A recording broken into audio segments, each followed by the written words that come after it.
Hello guys, welcome to another episode of FPL Scanner, only on Mavzone Sports. We are approaching the busy fixture period with back-to-back games played starting from Gameweek 12.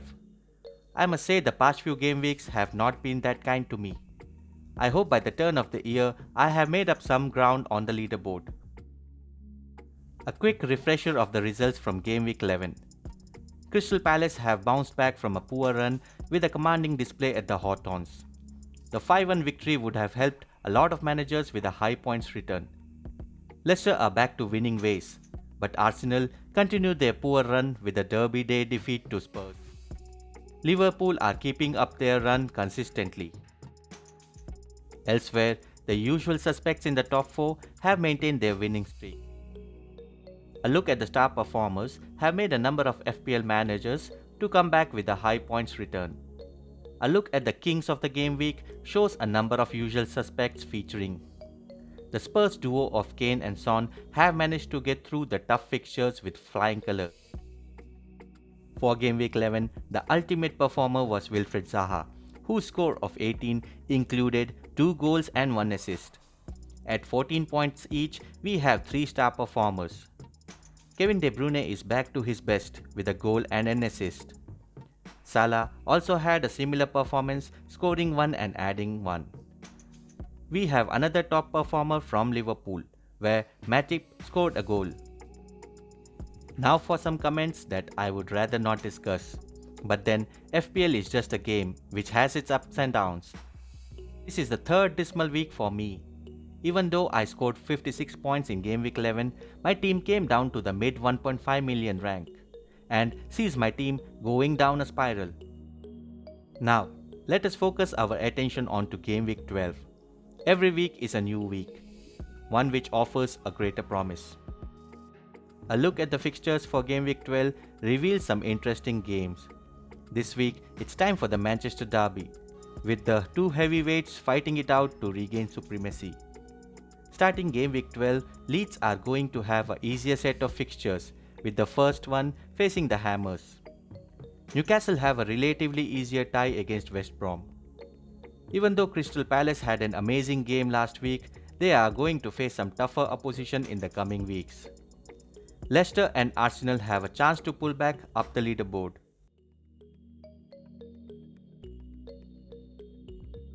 For this game week, I will be reverting back to a 3-4-3 formation and hope the strikers deliver a good points return. However, I am not sure if Dominic Calvert-Lewin will score consistently, looking at Everton's upcoming fixtures. The injury to Ziyech during Chelsea's game cost me 8 points overall, as Wijnaldum scored 8 points. However, I had relegated him onto the bench. This week, I am going to start him in the main lineup. Hope he keeps up his form this week as well. So for this game week, I will have to transfer in a midfielder for Hakim Ziyech. Who do you think it should be? Kindly post your suggestions in the comment box below. Well, I could swap Ziyech for Zaha. This would also save me some coins in the bank. But I think it might be difficult for Zaha to score big against the higher opponents. I could also swap Ziyech for Jack Grealish, who has been the go-to performer for Villa.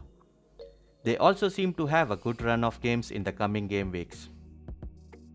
But the ultimate player I would want to welcome back into my team is Kevin De Bruyne, whose consistency is unmatched.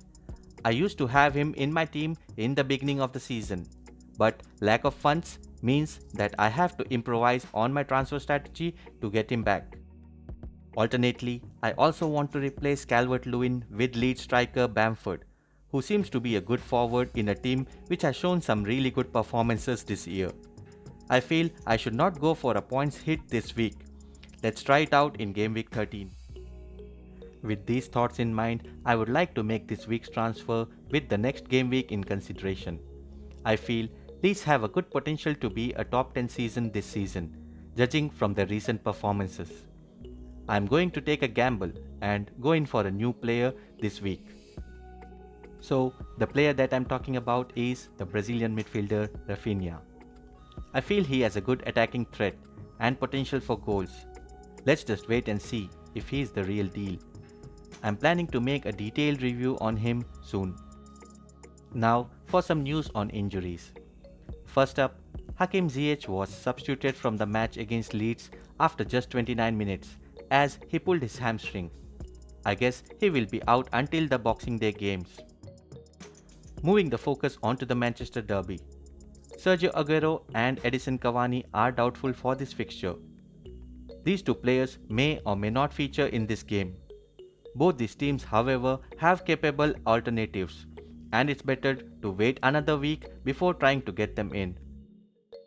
Wolves striker Raul Jimenez suffered a horrible head injury in the game against the Gunners.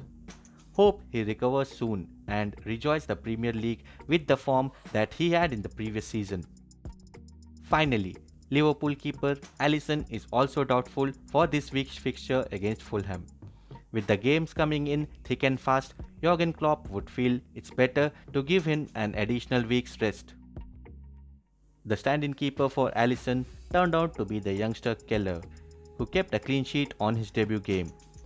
At 4.5, he can be a good choice if you plan to exercise the wild card. With this, I would like to conclude today's episode of the FPL Scanner. Wish you all a happy weekend and hope you enjoy the games. If you liked my content, please subscribe to my channel, or you can find my videos by typing Mavzone Sports in the search box. See you soon and stay safe. Good luck.